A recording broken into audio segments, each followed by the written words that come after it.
The Wendigo by Algernon Blackwood. Recording by Amy Graymore. Part 1. A considerable number of hunting parties were out that year, without finding so much as a fresh trail, for the moose were uncommonly shy, and the various Nimrods returned to the bosoms of their respective families with the best excuses the facts of their imaginations could suggest. Dr. Cathcart, among others, came back without a trophy, but he brought instead the memory of an experience which he declares was worth all the bull moose that had ever been shot.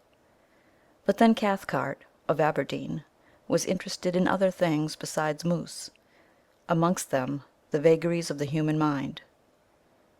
This particular story, however, found no mention in his book on collective hallucination, for the simple reason, so he confided once to a fellow colleague, that he himself played too intimate a part in it to form a competent judgment of the affair as a whole. Besides himself and his guide, Hank Davis, there was young Simpson, his nephew, a divinity student destined for the wee kirk, then on his first visit to Canadian backwoods, and the latter's guide, Défago. Joseph Défago was a French Canuck who had strayed from his native province of Quebec years before, and had got caught in Rat Portage when the Canadian Pacific Railway was a-building. A man who, in addition to his unparalleled knowledge of woodcraft and bush lore, could also sing the old voyageur songs and tell a capital hunting yarn into the bargain. He was deeply susceptible, moreover, to that singular spell which the wilderness lays upon certain lonely natures, and he loved the wild solitudes with a kind of romantic passion that amounted almost to an obsession. The life of the backwoods fascinated him, whence doubtless his surpassing efficiency in dealing with their mysteries. On this particular expedition he was Hank's choice. Hank knew him and swore by him. He also swore at him, just as a pal might, and since he had a vocabulary of picturesque, if not utterly meaningless, oaths, the conversation between the two stalwart and hardy woodsmen was often of a rather lively description. This river of expletives, however, Hank agreed to dam a little out of respect for his old hunting boss, Dr. Cathcart, whom of course he addressed after the fashion of the country as Doc, and also because he understood that young Simpson was already a bit of a parson. He had, however, one objection to Défago, and one only, which was that the French Canadian sometimes exhibited what Hank described as the output of a cursed and dismal mind, meaning apparently that he sometimes was true to type, Latin type, and suffered fits of a kind of silent moroseness when nothing could induce him to utter speech.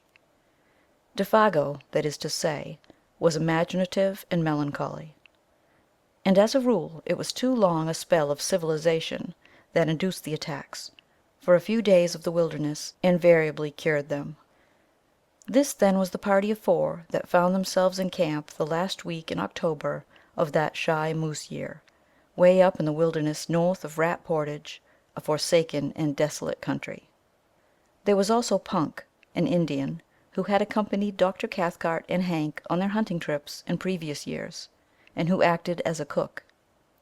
His duty was merely to stay in camp, catch fish, and prepare venison steaks and coffee at a few minutes' notice.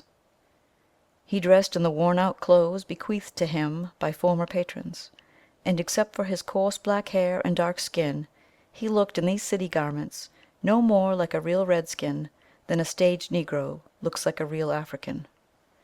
For all that, however, Punk had in him still the instincts of his dying race. His taciturn silence and his endurance survived, also his superstition. The party round the blazing fire that night were despondent, for a week had passed without a single sign of recent moose discovering itself. Défago had sung his song and plunged into a story, but Hank, in bad humor, reminded him so often that he kept mussin' up the facts so, that it was most all nothin' but a petered out lie, that the Frenchman had finally subsided into a sulky silence which nothing seemed likely to break. Dr. Cathcart and his nephew were fairly done after an exhausting day.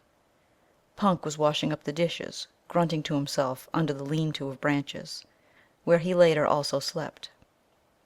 No one troubled to stir the slowly dying fire. Overhead the stars were brilliant in a sky quite wintry, and there was so little wind that ice was already forming stealthily along the shores of the still lake behind them. The silence of the vast listening forest stole forward and enveloped them. Hank broke in suddenly with his nasal voice. "I'm in favor of breaking new ground tomorrow, Doc," he observed with energy, looking across at his employer. "We don't stand a dead Dago's chance around here." "Agreed," said Cathcart, always a man of few words. "Think the idea's good." "Sure, Pop, it's good," Hank resumed with confidence. "S'pose now, you and I strike west, up Garden Lake way for a change. None of us hain't touched that quiet bit o' land yet." "I'm with you." "And you, Défago, take Simpson along in the small canoe, skip across the lake, portage over into 50 Island water, and take a good squint down that thar southern shore. The moose yarded there like hell last year, and for all we know they may be doing it again this year just to spite us." Défago, keeping his eyes on the fire, said nothing by way of reply. He was still offended, possibly, about his interrupted story. "No one's been up that way this year, and I'll lay my bottom dollar on that," Hank added with emphasis, as though he had a reason for knowing. He looked over at his partner sharply. "Better take the little silk tent and stay away a couple of nights," he concluded, as though the matter were definitely settled, for Hank was recognized as general organizer of the hunt, and in charge of the party. It was obvious to anyone that Défago did not jump at the plan, but his silence seemed to convey something more than ordinary disapproval, and across his sensitive dark face there passed a curious expression like a flash of firelight, not so quickly, however, that the three men had not time to catch it. "He funked for some reason, I thought," Simpson said afterwards in the tent he shared with his uncle. Dr. Cathcart made no immediate reply, although the look had interested him enough at the time for him to make a mental note of it. The expression had caused him a passing uneasiness he could not quite account for at the moment. But Hank, of course, had been the first to notice it, and the odd thing was that instead of becoming explosive or angry over the other's reluctance, he at once began to humor him a bit. "But there ain't no special reason why no one's been up there this year," he said with a perceptible hush in his tone. "Not the reason you mean, anyway. Last year it was the fires that kept folks out, and this year I guess it just happened so, that's all." His manner was clearly meant to be encouraging. Joseph Défago raised his eyes a moment, then dropped them again. A breath of wind stole out over the forest and stirred the embers into a passing blaze. Dr. Cathcart again noticed the expression in the guide's face, and again he did not like it. But this time the nature of the look betrayed itself. In those eyes, for an instant, he caught the gleam of a man scared in his very soul. It disquieted him more than he cared to admit. "Bad Indians up that way?" he asked with a laugh to ease matters a little, while Simpson, too sleepy to notice this subtle by-play, moved off to bed with a prodigious yawn. Or anything wrong with the country?" he added when his nephew was out of hearing. Hank met his eye with something less than his usual frankness. "He's just scared," he replied good-humoredly. "Scared stiff about some old fairy tale. That's all, ain't it, old pard?"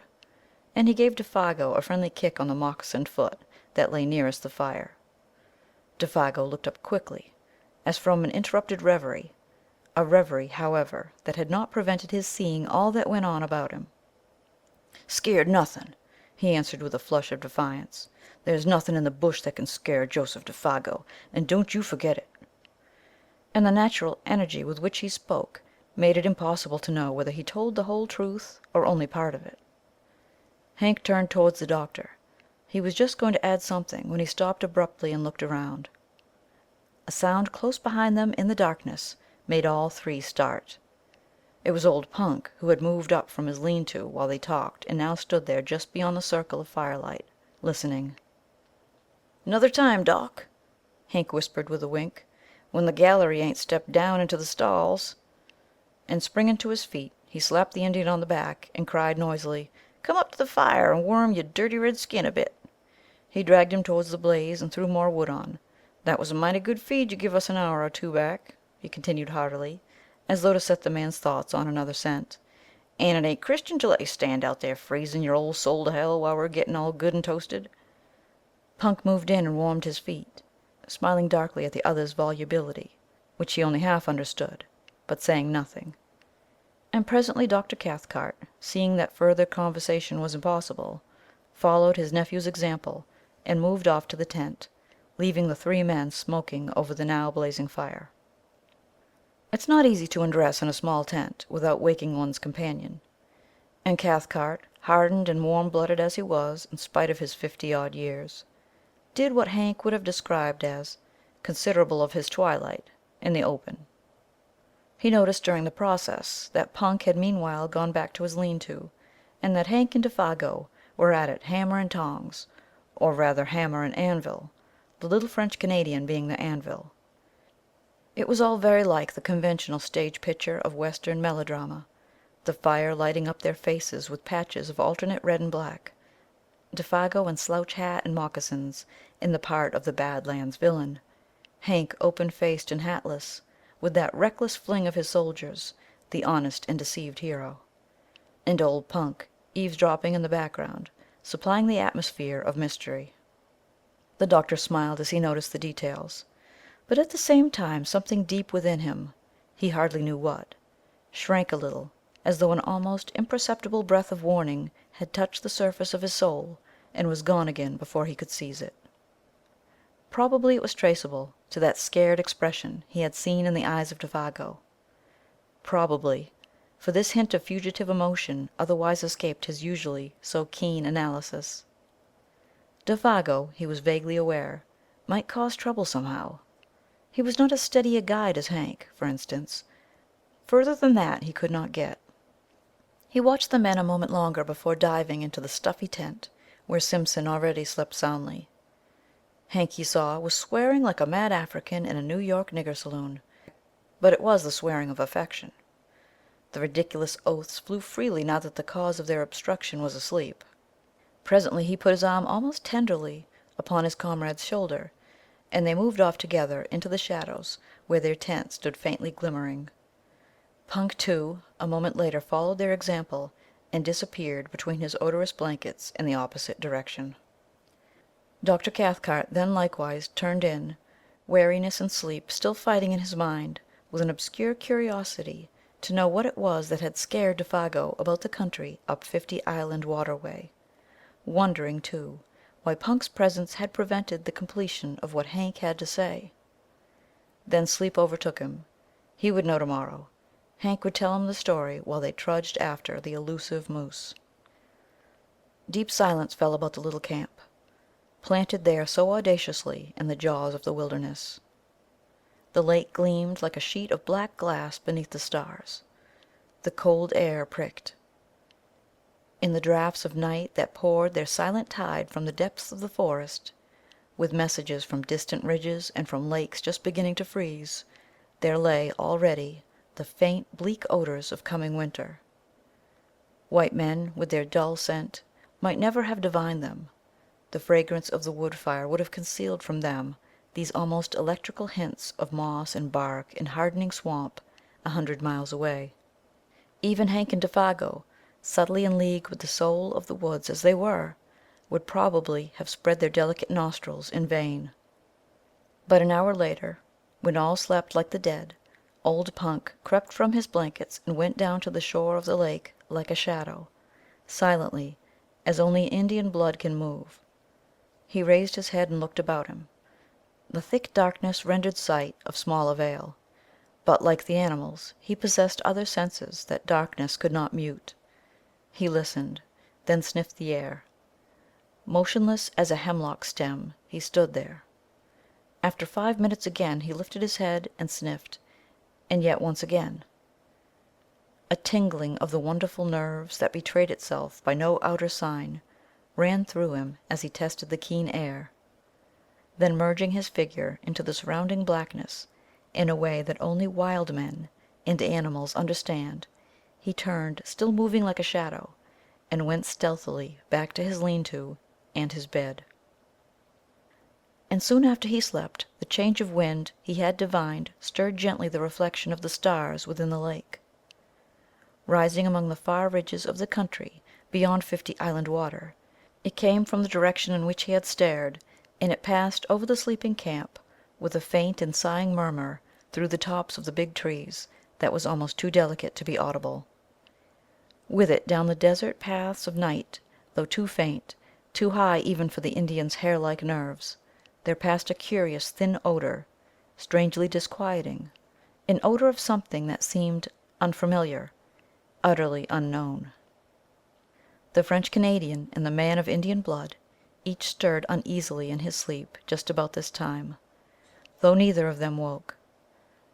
Then the ghost of that unforgettably strange odor passed away and was lost among the leagues of tenantless forest beyond. Part 2. In the morning the camp was astir before the sun. There had been a light fall of snow during the night, and the air was sharp. Punk had done his duty betimes, for the odors of coffee and fried bacon reached every tent. All were in good spirits. "Wind's shifted," cried Hank vigorously, watching Simpson and his guide already loading the small canoe. "It's across the lake. Dead right for you fellows, and the snow'll make bully trails. If there's any moose mussin' around up thar, they'll not get so much as a tail end scent of you, with the wind as it is. Good luck, Monsieur Défago," he added facetiously, giving the name its French pronunciation for once. "Bonne chance." Défago returned the good wishes, apparently in the best of spirits, the silent mood gone. Before 8 o'clock old Punk had the camp to himself. Cathcart and Hank were far along the trail that led westwards, while the canoe that carried Défago and Simpson, with silk tent and grub for 2 days, was already a dark speck bobbing on the bosom of the lake, going due east. The wintry sharpness of the air was tempered now by a sun that topped the wooded ridges and blazed with a luxurious warmth upon the world of lake and forest below. Loons flew skimming through the sparkling spray that the wind lifted. Divers shook their dripping heads to the sun and popped smartly out of sight again, and as far as eye could reach rose the leagues of endless, crowding bush, desolate in its lonely sweep and grandeur, untrodden by foot of man, and stretching its mighty and unbroken carpet right up to the frozen shores of Hudson Bay. Simpson, who saw it all for the first time, as he paddled hard in the bows of the dancing canoe, was enchanted by its austere beauty. His heart drank in the sense of freedom in great spaces, just as his lungs drank in the cool and perfumed wind. Behind him in the stern seat, singing fragments of his native chanties, Défago steered the craft of birch bark like a thing of life, answering cheerfully all his companions' questions. Both were gay and light-hearted. On such occasions men lose the superficial, worldly distinctions. They become human beings working together for a common end. Simpson the employer, and Défago the employed, among these primitive forces, were simply two men, the guider and the guided. Superior knowledge, of course, assumed control, and the younger man fell without a second thought into the quasi-subordinate position. He never dreamed of objecting when Défago dropped the "Mister" and addressed him as "Say, Simpson," or "Simpson, boss," which was invariably the case before they reached the farther shore after a stiff paddle of 12 miles against a head wind. He only laughed and liked it, then ceased to notice it at all. For this divinity student was a young man of parts and character, though as yet of course untraveled, and on this trip, the first time he had seen any country but his own and little Switzerland, the huge scale of things somewhat bewildered him. It was one thing, he realized, to hear about primeval forests, but quite another to see them, while to dwell in them and seek acquaintance with their wild life was, again, an initiation that no intelligent man could undergo without a certain shifting of personal values hitherto held for permanent and sacred. Simpson knew the first faint indication of this emotion when he held the new .303 rifle in his hands and looked along its pair of faultless gleaming barrels. The 3 days' journey to their headquarters, by lake and portage, had carried the process a stage farther, and now that he was about to plunge beyond even the fringe of wilderness, where they were camped, into the virgin heart of uninhabited regions as vast as Europe itself, the true nature of the situation stole upon him with an effect of delight and awe that his imagination was fully capable of appreciating. It was himself and Défago against a multitude at least, against a Titan. The bleak splendors of these remote and lonely forests rather overwhelmed him with the sense of his own littleness.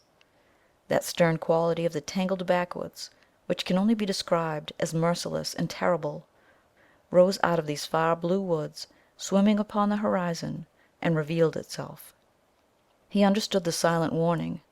He realized his own utter helplessness. Only Défago, as a symbol of a distant civilization where man was master, and a pitiless death by exhaustion and starvation. It was thrilling to him, therefore, to watch Défago turn over the canoe upon the shore, pack the paddles carefully underneath, and then proceed to blaze the spruce stems for some distance on either side of an almost invisible trail, with the careless remark thrown in, "Say, Simpson, if anything happens to me, you'll find the canoe all correct by these marks. Then strike due west into the sun to hit the home camp again. See?" It was the most natural thing in the world to say, and he said it without any noticeable inflection of the voice, only it happened to express the youth's emotion at the time with an utterance that was symbolic of the situation and of his own helplessness as a factor in it. He was alone with Défago in a primitive world. That was all. The canoe, another symbol of man's ascendancy, was now to be left behind. Those small yellow patches, made on the trees by the axe, were the only indications of its hiding place. Meanwhile, shouldering the packs between them, each man carried his own rifle. They followed the slender trail over rocks and fallen trunks, and across half frozen swamps, skirting numerous lakes that fairly gemmed the forest, their borders fringed with mist, and towards 5 o'clock found themselves suddenly on the edge of the woods, looking out across a large sheet of water in front of them, dotted with pine-clad islands of all describable shapes and sizes.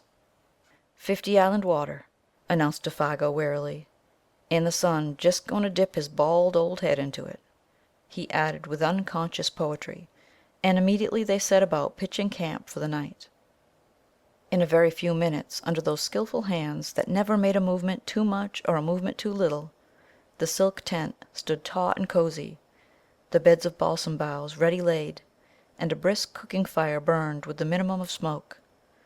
While the young Scotchman cleaned the fish they had caught trolling behind the canoe, Défago guessed he would just as soon take a turn through the bush for indications of moose. "May come across a trunk where they been and rubbed horns," he said as he moved off, "or feedin' on the last of the maple leaves," and he was gone. His small figure melted away like a shadow in the dusk, while Simpson noted with a kind of admiration how easily the forest absorbed him into herself. A few steps, it seemed, and he was no longer visible. Yet there was little underbrush hereabouts. The trees stood somewhat apart, well spaced, and in the clearings grew silver birch and maple, spear-like and slender, against the immense stems of spruce and hemlock. But for occasional prostrate monsters, and the boulders of gray rock that thrust uncouth shoulders here and there out of the ground, it might well have been a bit of park in the old country. Almost one might have seen it in the hand of man. A little to the right, however, began the great burnt section, miles in extent, proclaiming its real character, brûle, as it was called, where the fires of the previous year had raged for weeks, and the blackened stumps now rose gaunt and ugly, bereft of branches, like gigantic match-heads stuck into the ground, savage and desolate beyond words. The perfume of charcoal and rain-soaked ashes still hung faintly about it. The dusk rapidly deepened. The glades grew dark. The crackling of the fire and the wash of little waves along the rocky lake shore were the only sounds audible. The wind had dropped with the sun, and in all that vast world of branches nothing stirred. Any moment, it seemed, the woodland gods, who are to be worshipped in silence and loneliness, might stretch their mighty and terrific outlines among the trees.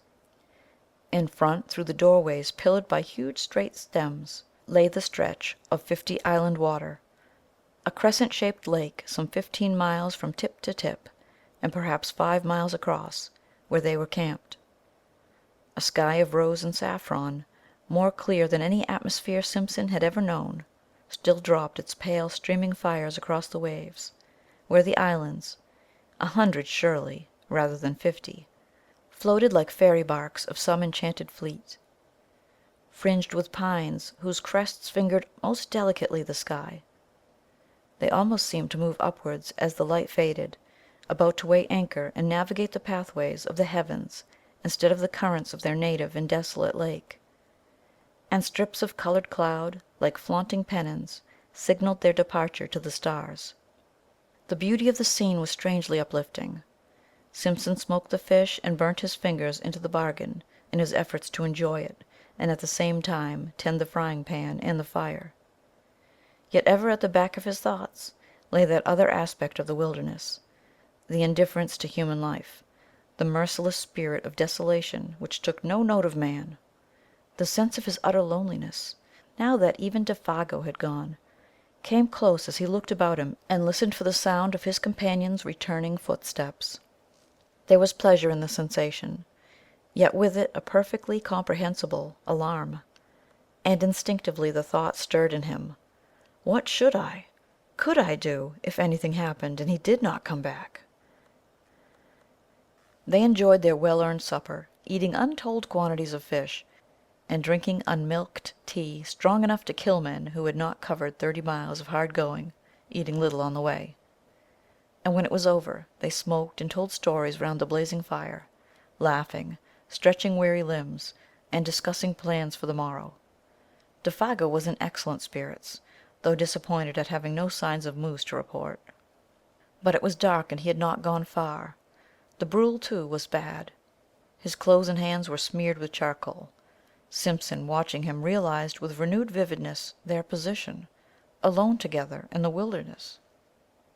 "Défago," he said presently, "these woods, you know, are a bit too big to feel quite at home in, to feel comfortable in, I mean, eh?" He merely gave expression to the mood of the moment. He was hardly prepared for the earnestness, the solemnity even, with which the guide took him up. "You've hit it right, Simpson, boss," he replied, fixing his searching brown eyes on his face, "and that's the truth, sure. There's no end to 'em, no end at all." Then he added in a lowered tone, as if to himself, "There's lots found out that, and gone plumb to pieces." But the man's gravity of manner was not quite to the other's liking. It was a little too suggestive for this scenery and setting. He was sorry he had broached the subject. He remembered suddenly how his uncle had told him that men were sometimes stricken with a strange fever of the wilderness, when the seduction of the uninhabited wastes caught them so fiercely that they went forth, half fascinated, half deluded, to their death. And he had a shrewd idea that his companion held something in sympathy with that queer type. He led the conversation on to the other topics, on to Hank and the doctor, for instance, and the natural rivalry as to who should get the first sight of moose. "If they went due west," observed Défago carelessly, "there's 60 miles between us now, with old Punk at Halfway House eating himself full to bustin' with fish and coffee." They laughed together over the picture. But the casual mention of those 60 miles again made Simpson realize the prodigious scale of this land where they hunted. 60 miles was a mere step, 200 little more than a step. Stories of lost hunters rose persistently before his memory. The passion and mystery of homeless and wandering men, seduced by the beauty of great forests, swept his soul in a way too vivid to be pleasant. He wondered vaguely whether it was the mood of his companion that invited the unwelcome suggestion with such persistence. "Sing us a song, Défago, if you're not too tired," he asked. "One of those old voyageur songs you sang the other night." He handed his tobacco pouch to the guide, and then filled his own pipe, while the Canadian, nothing loth, sent his light voice across the lake in one of those plaintive, almost melancholy chanties with which lumbermen and trappers lessen the burden of their labor. There was an appealing and romantic flavor about it, something that recalled the atmosphere of the old pioneer days, when Indians and wilderness were leagued together, battles frequent, and the old country farther off than it is today. The sound traveled pleasantly over the water, but the forest at their backs seemed to swallow it down with a single gulp that permitted neither echo nor resonance. It was in the middle of the third verse that Simpson noticed something unusual, something that brought his thoughts back with a rush from faraway scenes. A curious change had come into the man's voice. Even before he knew what it was, uneasiness caught him, and looking up quickly he saw that Défago, though still singing, was peering about him into the bush, as though he heard or saw something. His voice grew fainter, dropped to a hush, then ceased altogether. The same instant, with a movement amazingly alert, he started to his feet and stood upright, sniffing the air. Like a dog scenting game, he drew the air into his nostrils in short, sharp breaths, turning quickly as he did so, in all directions, and finally pointing down the lake shore eastwards. It was a performance unpleasantly suggestive, and at the same time singularly dramatic. Simpson's heart flooded disagreeably as he watched it. "Lord, man, how you made me jump!" he exclaimed, on his feet beside him the same instant, and peering over his shoulder into the sea of darkness. "What's up? Are you frightened?" Even before the question was out of his mouth he knew it was foolish, for any man with a pair of eyes in his head could see that the Canadian had turned white down to his very gills. Not even sunburn and the glare of the fire could hide that. The student felt himself trembling a little, weakish in the knees. "What's up?" he repeated quickly. "Do you smell moose? Or anything queer, anything wrong?" He lowered his voice instinctively.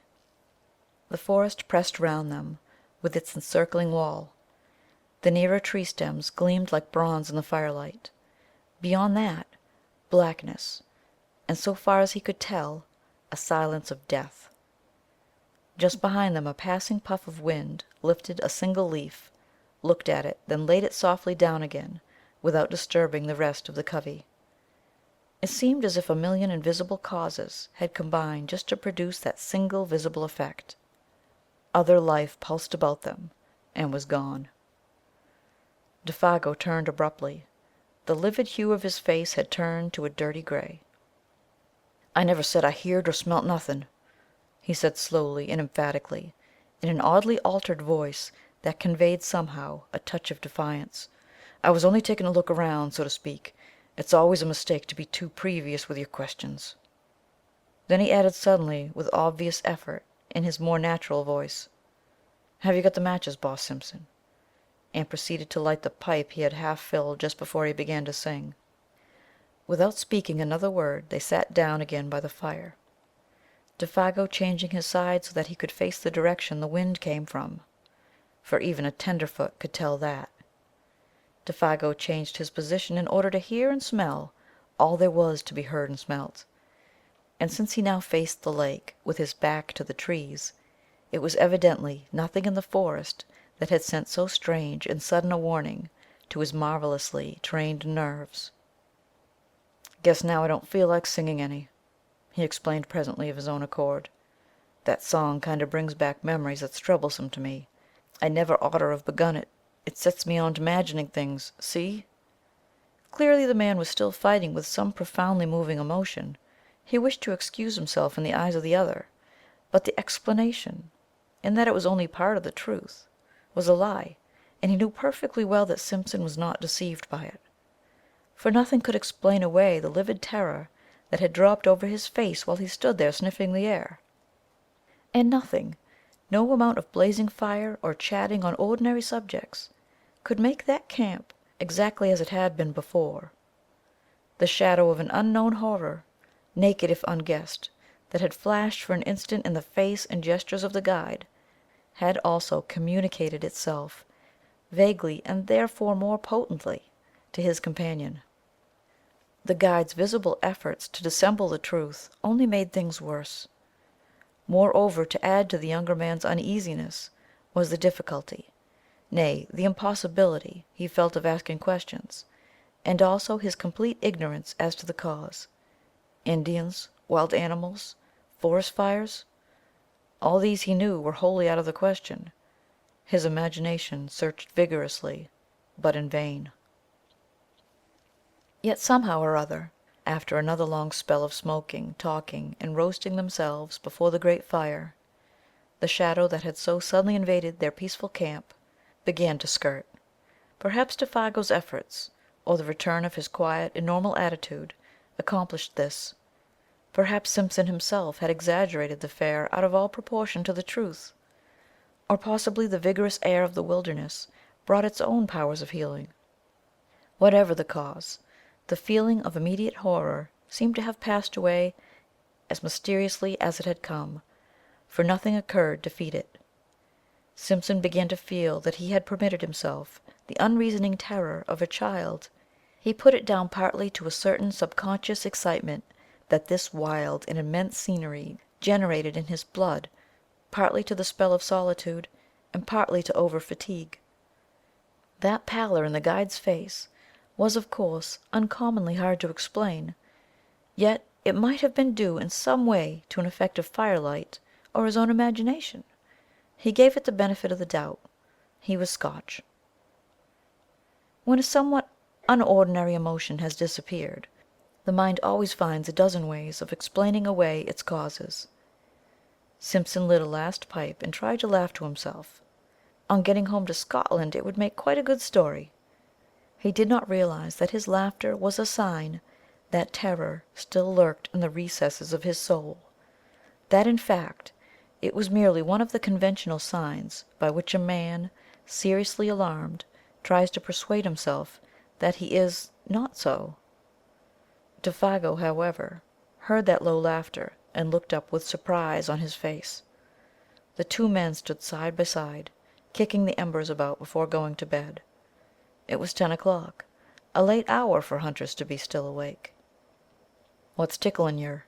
he asked in his ordinary tone, yet gravely.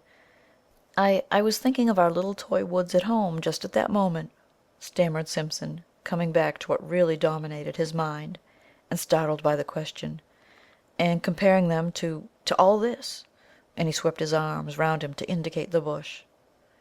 A pause followed in which neither of them said anything. "All the same, I wouldn't laugh about it, if I was you," Défago added, looking over Simpson's shoulder into the shadows.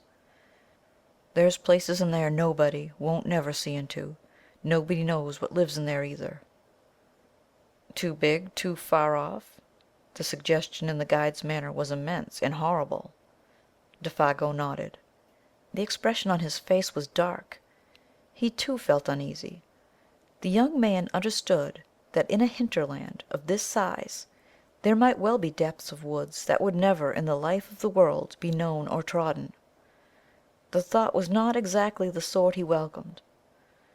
In a loud voice, cheerfully, he suggested that it was time for bed, but the guide lingered, tinkering with the fire, arranging the stones needlessly, doing a dozen things that did not really need doing. Evidently there was something he wanted to say, yet found it difficult to get at. "Say you, Boss Simpson," he began suddenly, as the last shower of sparks went up into the air, "you don't smell nothing, do you? Nothing particular, I mean?" The commonplace question, Simpson realized, veiled a dreadfully serious thought in his mind. A shiver ran down his back. "Nothing but burning wood," he replied firmly, kicking again at the embers. The sound of his own foot made him start. "And all the evenin' you ain't smelt nothin'?" persisted the guide, peering at him through the gloom. "Nothing extraordinary and different to anything else you ever smelt before?" "No, no, man, nothing at all," he replied aggressively, half angrily. Défago's face cleared. "That's good," he exclaimed with evident relief. "That's good to hear." "Have you?" asked Simpson sharply, and the same instant regretted the question. The Canadian came closer in the darkness. He shook his head. "I guess not," he said, though without overwhelming conviction. "It must have been just that song of mine that did it. It's the song they sing in lumber camps and God-forsaken places like that, when they're scared the Wendigos somewhere around, doing a bit of swift traveling." "And what's the Wendigo, pray?" Simpson asked quickly, irritated because again he could not prevent that sudden shiver of the nerves. He knew that he was close upon the man's terror and the cause of it, yet a rushing, passionate curiosity overcame his better judgment and his fear. Défago turned swiftly and looked at him as though he were suddenly about to shriek. His eyes shone, but his mouth was wide open. Yet all he said, or whispered rather, for the voice sank very low, was, "It's nothing but what those lousy fellers believe when they've been hitting the bottle too long. A sort of great animal that lives up yonder." He jerked his head northwards. "Quick as lightning in its tracks, and bigger'n anything else in the bush, and ain't supposed to be very good to look at. That's all." "A backwoods superstition," began Simpson, moving hastily toward the tent in order to shake off the hand of the guide that clutched his arm. "Come, hurry up for God's sake, and get the lantern going. It's time we were in bed and asleep if we're going to be up with the sun tomorrow." The guide was close on his heels. "I'm coming," he answered out of the darkness. "I'm coming." And after a slight delay he appeared with the lantern and hung it from a nail in the front pole of the tent. The shadows of 100 trees shifted their places quickly as he did so, and when he stumbled over the rope, diving swiftly inside, the whole tent trembled as though a gust of wind struck it. The two men lay down, without undressing, upon their beds of soft balsam boughs, cunningly arranged. Inside all was warm and cozy, but outside the world of crowding trees pressed close about them, marshalling their million shadows, and smothering the little tent that stood there like a wee white shell facing the ocean of tremendous forest. Between the two lonely figures within, however, there pressed another shadow that was not a shadow from the night. It was the shadow cast by the strange fear, never wholly exorcised, that had leaped suddenly upon Défago in the middle of his singing.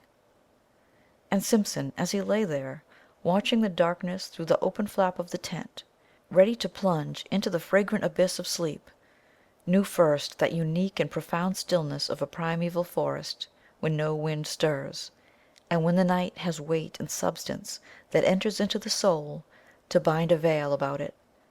Then sleep took him. Part 3. Thus it seemed to him, at least. Yet it was true that the lap of the water, just beyond the tent door, still beat time with his lessening pulses, when he realized that he was lying with his eyes open, and that another sound had recently introduced itself, with cunning softness, between the splash and murmur of the little waves. And long before he understood what this sound was, it had stirred in him the centers of pity and alarm. He listened intently, though at first in vain, for the running blood beat all its drums too noisily in his ears. Did it come, he wondered, from the lake or from the woods?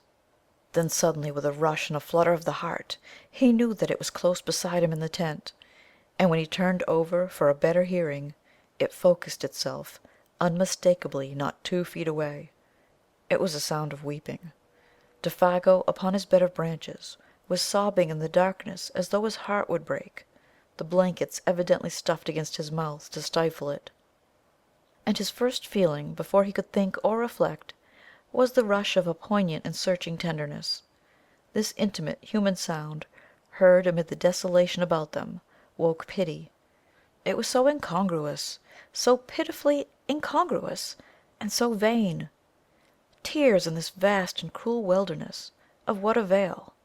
He thought of a little child crying in mid-Atlantic. Then, of course, with fuller realization, and the memory of what had gone before, came the descent of the terror upon him, and his blood ran cold. "Défago," he whispered quickly, "what's the matter?" He tried to make his voice very gentle. "Are you in pain? Unhappy?" There was no reply, but the sounds ceased abruptly. He stretched his hand out and touched him. The body did not stir. "Are you awake?" For it occurred to him that the man was crying in his sleep. "Are you cold?" He noticed that his feet, which were uncovered, projected beyond the mouth of the tent. He spread an extra fold of his own blankets over them. The guide had slipped down in his bed, and the branches seemed to have dragged with him. He was afraid to pull the body back again, for fear of waking him. 1 or 2 tentative questions he ventured softly, but though he waited for several minutes there came no reply, nor any sign of movement. Presently he heard his regular and quiet breathing, and putting his hand again gently on his breast, felt the steady rise and fall beneath. "Let me know if anything's wrong," he whispered, "or if I can do anything. Wake me at once if you feel queer." He hardly knew what to say. He lay down again, thinking and wondering what it all meant. Défago, of course, had been crying in his sleep. Some dream or other had afflicted him. Yet never in his life would he forget that pitiful sound of sobbing, and the feeling that the whole awful wilderness of woods listened. His own mind busied itself for a long time with the recent events, of which this took its mysterious place as one, and though his reason successfully argued away all unwelcome suggestions, a sensation of uneasiness remained, resisting ejection, very deep-seated, peculiar beyond ordinary. Part 4. But sleep in the long run proves greater than all emotions. His thoughts soon wandered again. He lay there, warm as toast, exceedingly weary. The night soothed and comforted, blunting the edges of memory and alarm. Half an hour later he was oblivious of everything in the outer world about him. Yet sleep in this case was his great enemy, concealing all approaches, smothering the warning of his nerves.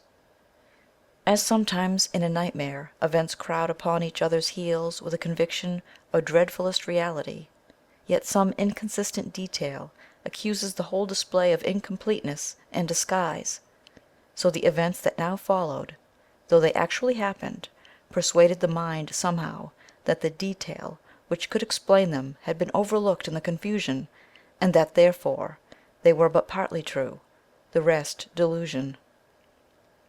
At the back of the sleeper's mind something remains awake, ready to let slip the judgment: all this is not quite real. When you wake up you'll understand. And thus in a way it was with Simpson.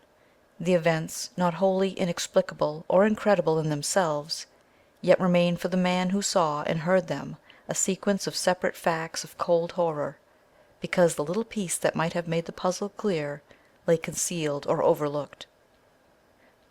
So far as he can recall, it was a violent movement, running downwards through the tent towards the door, that first woke him and made him aware that his companion was sitting bolt upright beside him, quivering. Hours must have passed, for it was the pale gleam of the dawn that revealed his outline against the canvas. This time the man was not crying. He was quaking like a leaf. The trembling he felt plainly through the blankets down the entire length of his own body. Défago had huddled down against him for protection, shrinking away from something that apparently concealed itself near the door flaps of the little tent. Simpson thereupon called out in a loud voice some question or other. In the first bewilderment of waking he does not remember exactly what, and the man made no reply. The atmosphere and feeling of true nightmare lay horribly about him, making movement and speech both difficult. At first, indeed, he was not sure where he was, whether in one of the earlier camps, or at home in his bed at Aberdeen. The sense of confusion was very troubling. And next, almost simultaneous with his waking, it seemed, the profound stillness of the dawn outside was shattered by a most uncommon sound. It came without warning or audible approach, and it was unspeakably dreadful. It was a voice, Simpson declares, possibly a human voice, hoarse yet plaintive, a soft roaring voice, close outside the tent, overhead rather than upon the ground, of immense volume, while in some strange way most penetratingly and seductively sweet. It rang out, too, in 3 separate and distinct notes, or cries, that bore in some odd fashion a resemblance, far-fetched yet recognizable, to the name of the guide, Défago. The student admits he is unable to describe it quite intelligently, for it was unlike any sound he had ever heard in his life, and combined a blending of such contrary qualities. A sort of windy crying voice, he calls it, as of something lonely and untamed, wild and of abominable power. And even before it ceased, dropping back into the great gulfs of silence, the guide beside him had sprung to his feet with an answering though unintelligible cry. He blundered against the tent pole with violence, shaking the whole structure, spreading his arms out frantically for more room, and kicking his legs impetuously free of the clinging blankets. For a second, perhaps two, he stood upright by the door, his outline dark against the pallor of the dawn. Then, with a furious, rushing speed, before his companion could move a hand to stop him, he shot with a plunge through the flaps of canvas and was gone. And as he went, so astonishingly fast that the voice could actually be heard dying in the distance, he called aloud in tones of anguished terror that at the same time held something strangely like the frenzied exultation of delight. "Oh, oh, my feet of fire, my burning feet of fire! Oh, oh, this height in fiery speed!" And then the distance quickly buried it, and the deep silence of very early morning descended upon the forest as before.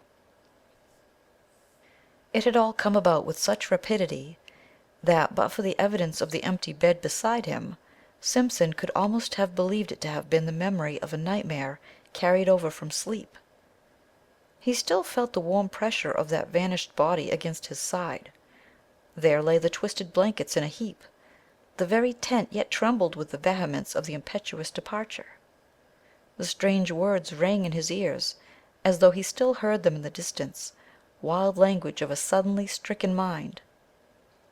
Moreover, it was not only the senses of sight and hearing that reported uncommon things to his brain, for even while the man cried and ran, he had become aware that a strange perfume, faint yet pungent, pervaded the interior of the tent, and it was at this point, it seems, brought to himself by the consciousness that his nostrils were taking this distressing odor down into his throat, that he found his courage, sprang quickly to his feet, and went out. The gray light of dawn that dropped, cold and glimmering, between the trees revealed the scene tolerably well. There stood the tent behind him, soaked with dew, the dark ashes of the fire still warm, the lake white beneath a coating of mist, the islands rising darkly out of it like objects packed in wool, and patches of snow beyond among the clearer spaces of the bush, everything cold, still, waiting for the sun. But nowhere a sign of the vanished guide, still doubtless flying at frantic speed through the frozen woods. There was not even the sound of disappearing footsteps, nor the echoes of the dying voice. He had gone, utterly. There was nothing but the sense of his recent presence so strongly left behind about the camp, and this penetrating, all-pervading odor. And even this was now rapidly disappearing in its turn. In spite of his exceeding mental perturbation, Simpson struggled hard to detect its nature and define it, but the ascertaining of an elusive scent, not recognized subconsciously and at once, is a very subtle operation of the mind, and he failed. It was gone before he could properly seize or name it. Approximate description, even, seems to have been difficult, for it was unlike any smell he knew. Acrid rather, not unlike the odor of a lion, he thinks, yet softer and not wholly unpleasing, with something almost sweet in it that reminded him of the scent of decaying garden leaves, earth, and the myriad nameless perfumes that make up the odor of a big forest. Yet the odor of lions is the phrase with which he usually sums it all up. Then it was wholly gone, and he found himself standing by the ashes of the fire in a state of amazement and stupid terror that left him the helpless prey of anything that chose to happen. Had a muskrat poked its pointed muzzle over a rock, or a squirrel scuttled in that instant down the bark of a tree, he would most likely have collapsed without more ado and fainted.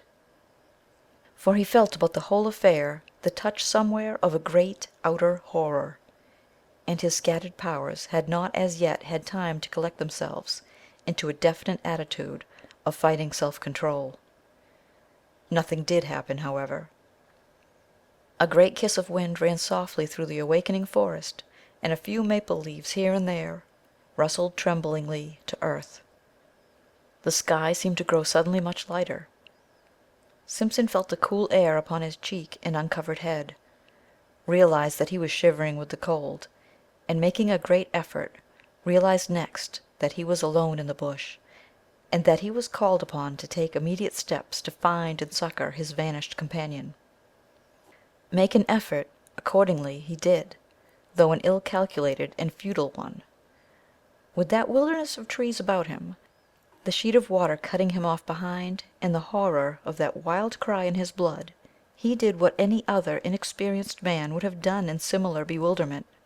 He ran about, without any sense of direction, like a frantic child, and called loudly, without ceasing, the name of the guide. "Défago! Défago! Défago!" he yelled, and the trees gave him back the name as often as he shouted, only a little softened. "Défago! Défago! Défago!" He followed the trail that lay a short distance across the patches of snow, and then lost it again where the trees grew too thickly for snow to lie.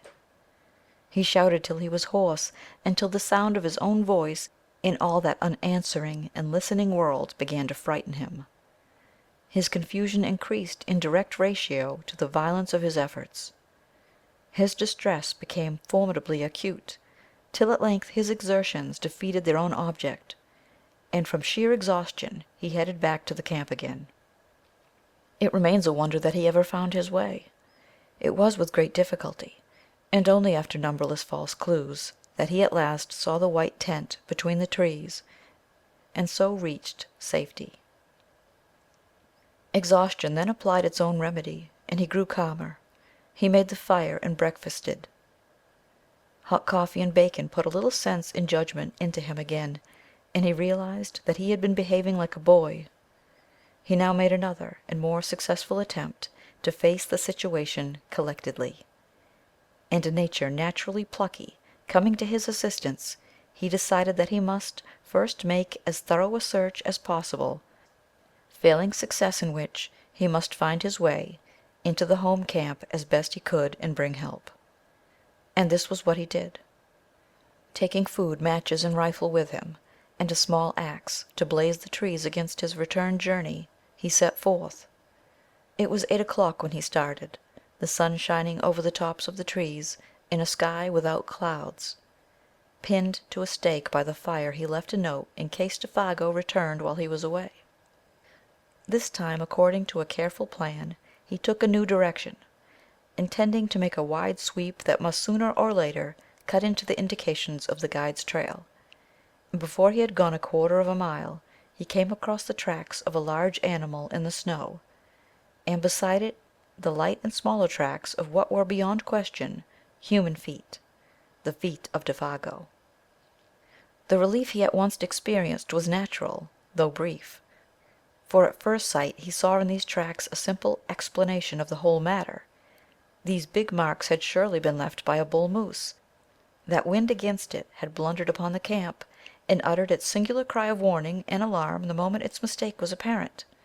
Défago, in whom the hunting instinct was developed to the point of uncanny perfection, had scented the brute coming down the wind hours before. His excitement and disappearance were due, of course, to his... Then the impossible explanation at which he grasped faded, as common sense showed him mercilessly that none of this was true. No guide, much less a guide like Défago, could have acted in so irrational a way, going off even without his rifle. The whole affair demanded a far more complicated elucidation. When he remembered the details of it all, the cry of terror, the amazing language, the gray face of horror when his nostrils first caught the new odor, that muffled sobbing in the darkness, and, for this too now came back to him dimly, the man's original aversion for this particular bit of country. Besides, now that he examined them closer, these were not the tracks of a bull moose at all. Hank had explained to him the outline of a bull's hoofs, of a cow's or calf's too, for that matter. He had drawn them clearly on a strip of birch bark, and these were wholly different. They were big, round, ample, and with no pointed outline as of sharp hoofs. He wondered for a moment whether bear tracks were like that. There was no other animal he could think of, for caribou did not come so far south at this season, and even if they did, would leave hoof marks. They were ominous signs, these mysterious writings left in the snow by the unknown creature that had lured a human being away from safety, and when he coupled them in his imagination with that haunting sound that broke the stillness of the dawn, a momentary dizziness shook his mind, distressing him again beyond belief. He felt the threatening aspect of it all, and stooping down to examine the marks more closely, he caught a faint whiff of that sweet yet pungent odor that made him instantly straighten up again, fighting a sensation almost of nausea. Then his memory played him another evil trick. He suddenly recalled those uncovered feet projecting beyond the edge of the tent, and the body's appearance of having been dragged toward the opening, the man's shrinking from something by the door when he woke later. The details now beat against his trembling mind with concerted attack. They seemed to gather in those deep spaces of the silent forest about him, where the host of trees stood waiting, listening, watching to see what he would do. The woods were closing round him. With the persistence of true pluck, however, Simpson went forward, following the tracks as best he could, smothering these ugly emotions that sought to weaken his will. He blazed innumerable trees as he went, ever fearful of being unable to find the way back, and calling aloud at intervals of a few seconds the name of the guide. The dull tapping of the axe upon the massive trunks, and the unnatural accents of his own voice, became at length sounds that he even dreaded to make, dreaded to hear, for they drew attention without ceasing to his presence and exact whereabouts. And if it were really the case that something was hunting himself down in the same way that he was hunting down another, with a strong effort he crushed the thought out the instant it rose. It was the beginning, he realized, of a bewilderment utterly diabolical and kind that would speedily destroy him. Although the snow was not continuous, lying merely in shallow flurries over the more open spaces, he found no difficulty in following the tracks for the first few miles. They went straight as a ruled line wherever the trees permitted. The stride soon began to increase in length, till it finally assumed proportions that seemed absolutely impossible for any ordinary animal to have made. Like huge flying leaps they became. One of these he measured, and though he knew that stretch of 18 feet must be somehow wrong, he was at a complete loss to understand why he found no signs on the snow between the extreme points. But what perplexed him even more, making him feel his vision had gone utterly awry, was that Défago's stride increased in the same manner, and finally covered the same incredible distances. It looked as if the great beast had lifted him with it and carried him across these astonishing intervals. Simpson, who was much longer in the limb, found that he could not compass even half the stretch by taking a running jump. And the sight of these huge tracks, running side by side, silent evidence of a dreadful journey in which terror or madness had urged to impossible results, was profoundly moving. It shocked him in the secret depths of his soul. It was the most horrible thing his eyes had ever looked upon. He began to follow them mechanically, absent-mindedly almost, ever peering over his shoulder to see if he, too, were being followed by something with a gigantic tread.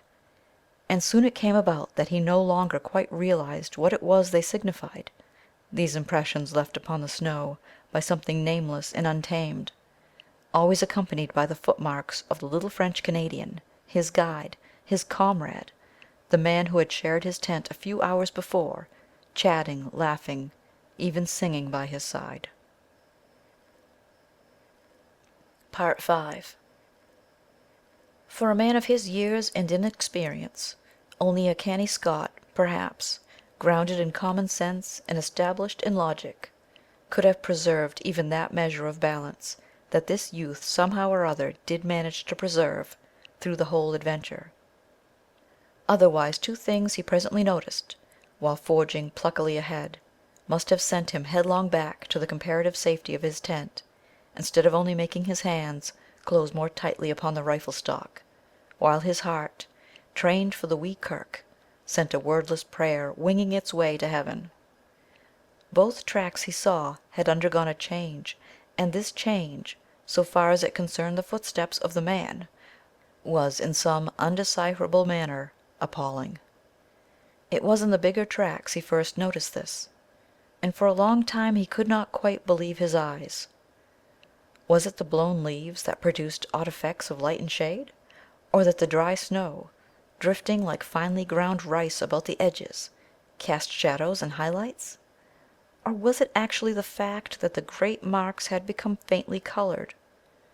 For round about the deep, plunging holes of the animal there now appeared a mysterious reddish tinge that was more like an effect of light than of anything that dyed the substance of the snow itself. Every mark had it, and had it increasingly, this indistinct fiery tinge that painted a new touch of ghastliness into the picture. But when, wholly unable to explain or to credit it, he turned his attention to the other tracks to discover if they too bore similar witness, he noticed that these had meanwhile undergone a change that was infinitely worse, and charged with far more horrible suggestion. For in the last 100 yards or so he saw that they had grown gradually into the semblance of the parent tread. Imperceptibly the change had come about, yet unmistakably. It was hard to see where the change first began. The result, however, was beyond question. Smaller, neater, more cleanly modeled, they formed now an exact and careful duplicate of the larger tracks beside them. The feet that produced them had, therefore, also changed, and something in his mind reared up with loathing and with terror as he saw it. Simpson for the first time hesitated, then, ashamed of his alarm and indecision, took a few hurried steps ahead, the next instant stopped dead in his tracks. Immediately in front of him all signs of the trail ceased. Both tracks came to an abrupt end. On all sides, for 100 yards and more, he searched in vain for the least indication of their continuance. There was nothing. The trees were very thick just there, big trees all of them, spruce, cedar, hemlock. There was no underbrush. He stood looking about him, all distraught, bereft of any power of judgment. Then he set to work to search again and again and yet again, but always with the same result: nothing. The feet that printed the surface of the snow thus far had now apparently left the ground. And it was in that moment of distress and confusion that the whip of terror laid its most nicely calculated lash about his heart. It dropped with deadly effect upon the sorest spot of all, completely unnerving him. He had been secretly dreading all the time that it would come, and come it did. For overhead, muted by great height and distance, strangely thinned and wailing, he heard the crying voice of Défago, the guide. The sound dropped upon him out of that still, wintry sky with an effect of dismay and terror unsurpassed. The rifle fell to his feet. He stood motionless an instant, listening as it were with his whole body, then staggered back against the nearest tree for support, disorganized hopelessly in mind and spirit. To him in that moment it seemed the most shattering and dislocating experience he had ever known, so that his heart emptied itself of all feeling whatsoever as by a sudden draught. "Oh, oh, this fiery height! Oh, my feet of fire, my burning feet of fire!" ran in far, beseeching accents of indescribable appeal this voice of anguish down the sky. Once it called, then silence through all the listening wilderness of trees. And Simpson, scarcely knowing what he did, presently found himself running wildly to and fro, searching, calling, tripping over roots and boulders, and flinging himself in a frenzy of undirected pursuit after the caller. Behind the screen of memory and emotion with which experience veils events, he plunged, distracted and half deranged, picking up false lights like a ship at sea, terror in his eyes and heart and soul. For the panic of the wilderness had called to him in that far voice, the power of untamed distance, the enticement of the desolation that destroys. He knew in that moment all the pains of someone hopelessly and irretrievably lost, suffering the lust and travail of a soul in the final loneliness. A vision of Défago, eternally hunted, driven and pursued across the skyey vastness of those ancient forests, fled like a flame across the dark ruin of his thoughts. It seemed ages before he could find anything in the chaos of his disorganized sensations to which he could anchor himself steady for a moment and think. The cry was not repeated. His own hoarse calling brought no response. The inscrutable forces of the wild had summoned their victim beyond recall and held him fast. Yet he searched and called, it seems, for hours afterwards, for it was late in the afternoon when at length he decided to abandon a useless pursuit and return to his camp on the shores of 50 Island Water. Even then he went with reluctance, that crying voice still echoing in his ears. With difficulty he found his rifle and the homeward trail. The concentration necessary to follow the badly blazed trees, and a biting hunger that gnawed, helped to keep his mind steady. Otherwise, he admits, the temporary aberration he had suffered might have been prolonged to the point of positive disaster. Gradually the ballast shifted back again, and he regained something that approached his normal equilibrium. But for all that, the journey through the gathering dusk was miserably haunted. He heard innumerable following footsteps, voices that laughed and whispered, and saw figures crouching behind trees and boulders, making signs to one another for a concerted attack, the moment he had passed. The creeping murmur of the wind made him start and listen. He went stealthily, trying to hide where possible, and making as little sound as he could. The shadows of the woods, hitherto protective of covering merely, had now become menacing, challenging, and the pageantry in his frightened mind masked a host of possibilities that were all the more ominous for being obscure. The presentiment of a nameless doom lurked ill-concealed behind every detail of what had happened. It was really admirable how he emerged victor in the end. Men of riper powers and experience might have come through the ordeal with less success. He had himself tolerably well in hand, all things considered, and his plan of action proves it. Sleep being absolutely out of the question, and traveling an unknown trail in the darkness equally impracticable, he sat up the whole of that night, rifle in hand, before a fire he never for a single moment allowed to die down.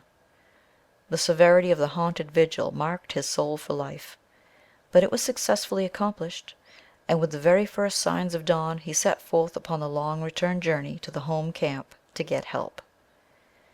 As before, he left a written note to explain his absence, and to indicate where he had left a plentiful cache of food and matches, though he had no expectation that any human hands would find them. How Simpson found his way alone by the lake and forest might well make a story in itself, for to hear him tell it is to know the passionate loneliness of soul that a man can feel when the wilderness holds him in the hollow of its illimitable hand and laughs. It is also to admire his indomitable pluck. He claims no skill, declaring that he followed the almost invisible trail mechanically and without thinking. And this doubtless is the truth. He relied upon the guiding of the unconscious mind, which is instinct. Perhaps, too, some sense of orientation, known to animals and primitive men, may have helped as well, for through all that tangled region he succeeded in reaching the exact spot where Défago had hidden the canoe nearly 3 days before, with the remark, "Strike due west across the lake into the sun to find the camp." There was not much sun left to guide him, but he used his compass to the best of his ability, embarking in the frail craft for the last 12 miles of his journey, with a sensation of immense relief that the forest was at last behind him, and fortunately the water was calm. He took his line across the center of the lake, instead of coasting round the shores for another 20 miles. Fortunately, too, the other hunters were back. The light of their fires furnished a steering point without which he might have searched all night long for the actual position of the camp. It was close upon midnight, all the same, when his canoe grated on the sandy cove, and Hank, Punk, and his uncle, disturbed in their sleep by his cries, ran quickly down and helped a very exhausted and broken specimen of Scotch humanity over the rocks toward a dying fire. Part 6. The sudden entrance of his prosaic uncle into this world of wizardry and horror that had haunted him without interruption now for 2 days and 2 nights, had the immediate effect of giving to the affair an entirely new aspect. The sound of that crisp "Hello, my boy, and what's up now?" and the grasp of that dry and vigorous hand introduced another standard of judgment. A revulsion of feeling washed through him. He realized that he had let himself go rather badly. He even felt vaguely ashamed of himself. The native hard-headedness of his race reclaimed him. And this doubtless explains why he found it so hard to tell that group round the fire everything. He told enough, however, for the immediate decision to be arrived at that a relief party must start at the earliest possible moment, and that Simpson, in order to guide it capably, must first have food, and above all, sleep.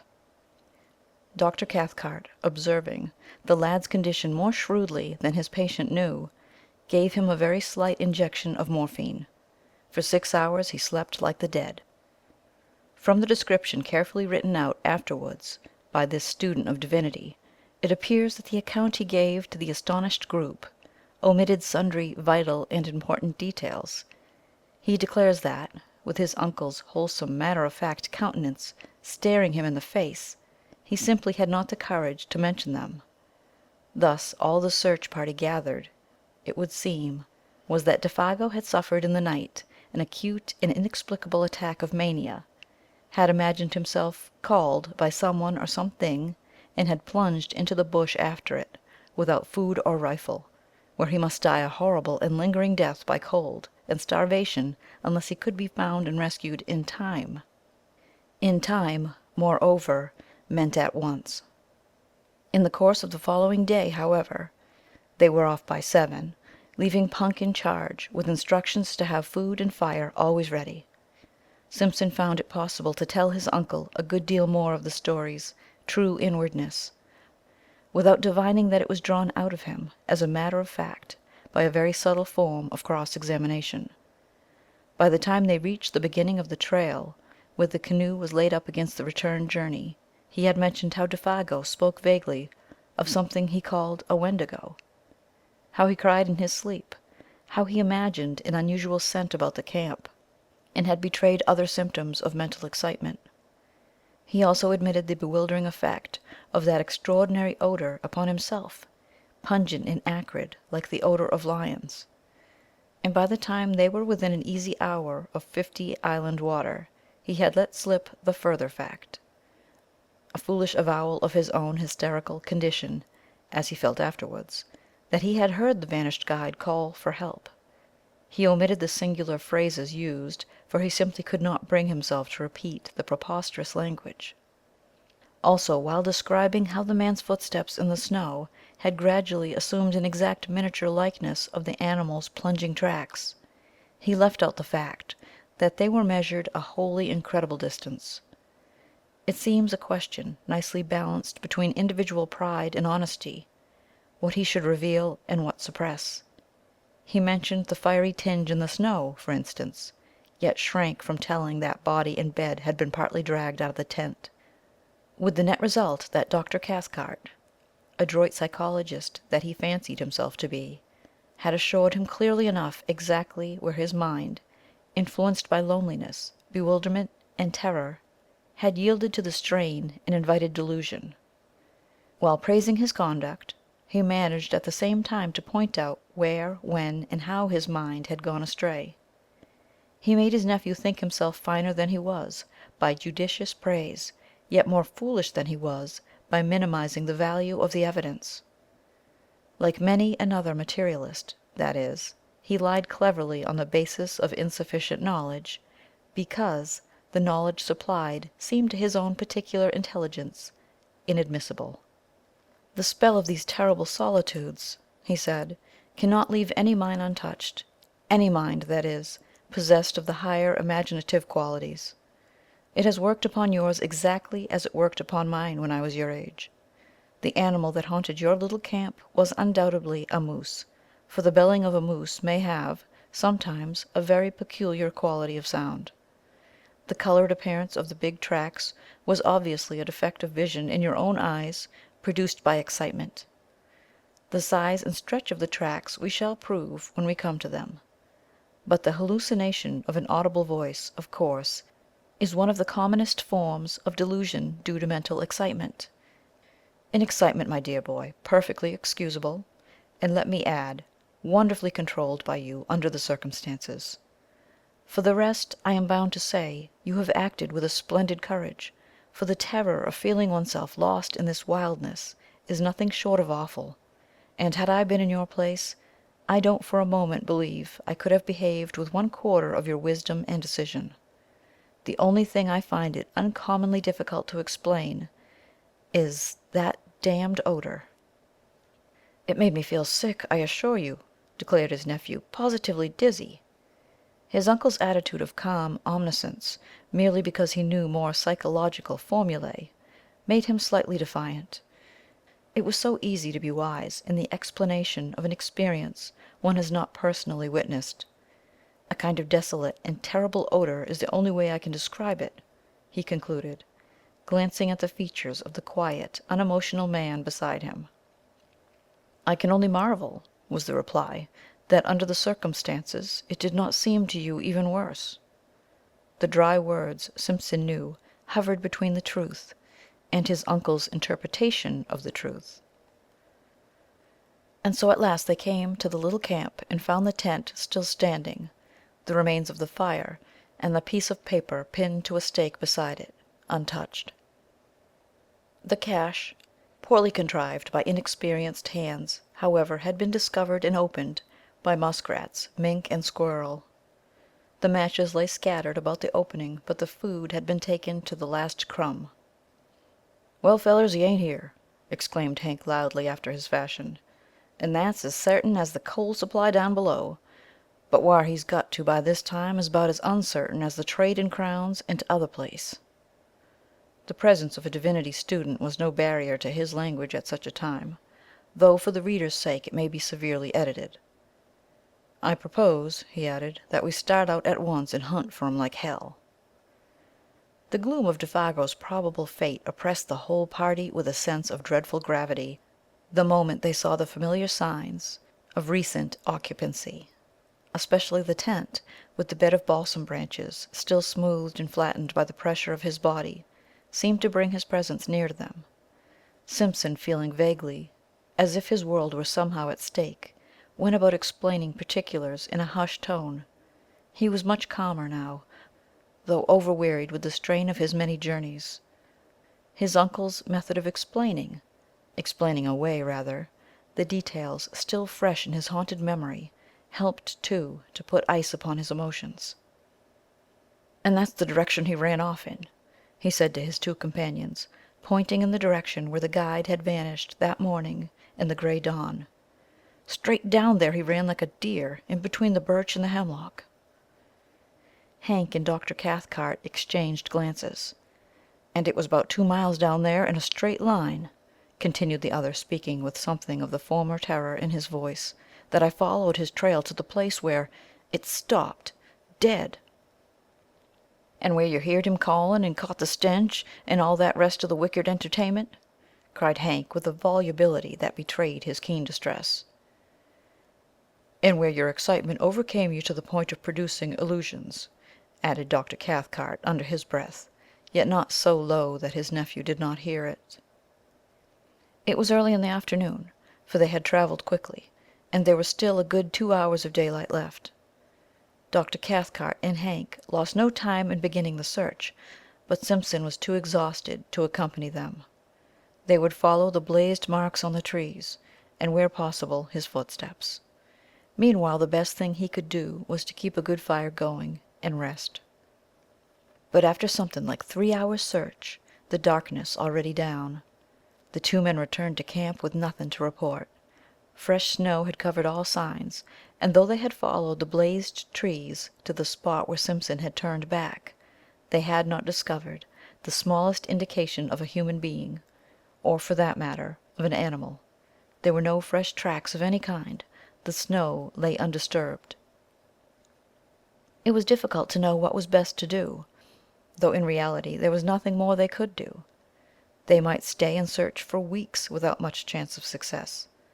The fresh snow destroyed their only hope, and they gathered round the fire for supper, a gloomy and despondent party.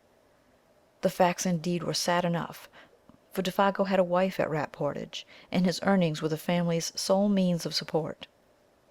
Now that the whole truth in all its ugliness was out, it seemed useless to deal in further disguise or pretense. They talked openly of the facts and probabilities. It was not the first time, even in the experience of Dr. Cathcart, that a man had yielded to the singular seduction of the solitudes and gone out of his mind. Défago, moreover, was predisposed to something of the sort, for he already had a touch of melancholia in his blood, and his fibre was weakened by bouts of drinking that often lasted for weeks at a time.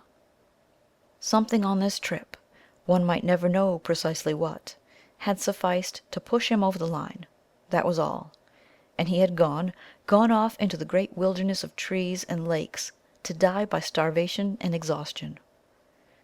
The chances against his finding camp again were overwhelming.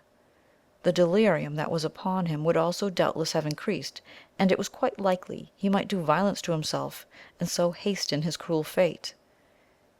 Even while they talked, indeed, the end had probably come.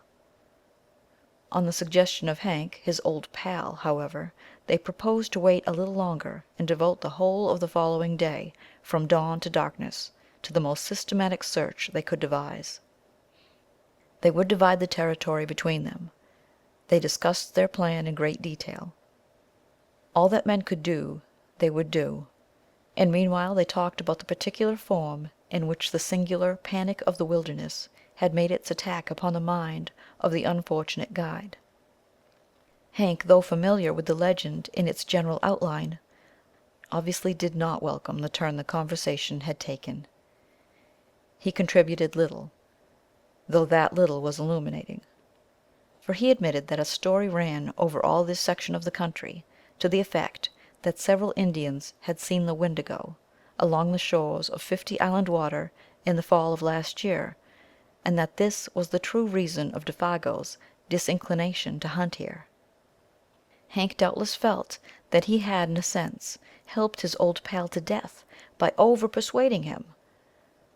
"When an Indian goes crazy," he explained, talking to himself more than to the others, "it seemed it's always put down that he's seen the Wendigo, and poor old Défago was superstitious down to he very heels."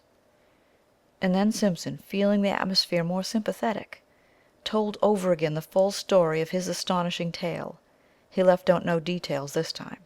He mentioned his own sensations and gripping fears. He only admitted the strange language used. "But Défago surely had already told you all these dreadful details of the Wendigo legend, my dear fellow," insisted the doctor. "I mean, he had talked about it, and thus put into your mind the ideas which your own excitement afterwards developed." Whereupon Simpson again repeated the facts. Défago, he declared, had barely mentioned the beast. He, Simpson, knew nothing of the story, and as far as he remembered, had never even read about it. Even the word was unfamiliar. Of course he was telling the truth, and Dr. Cathcart was reluctantly compelled to admit the singular character of the whole affair. He did not do this in words so much as in manner, however. He kept his back against a good stout tree. He poked the fire into a blaze the moment it showed signs of dying down. He was quicker than any of them to notice the least sound in the night about them: a fish jumping in the lake, a twig snapping in the bush, the dropping of occasional fragments of frozen snow from the branches overhead where the heat loosened them. His voice, too, changed a little in quality, becoming a shade less confident, lower also in tone. Fear, to put it plainly, hovered close about that little camp, and though all three would have been glad to speak of other matters, the only thing they seemed able to discuss was this, the source of their fear. They tried other subjects in vain. There was nothing to say about them. Hank was the most honest of the group. He said next to nothing. He never once, however, turned his back to the darkness. His face was always to the forest, and when wood was needed he didn't go farther than was necessary to get it. Part 7.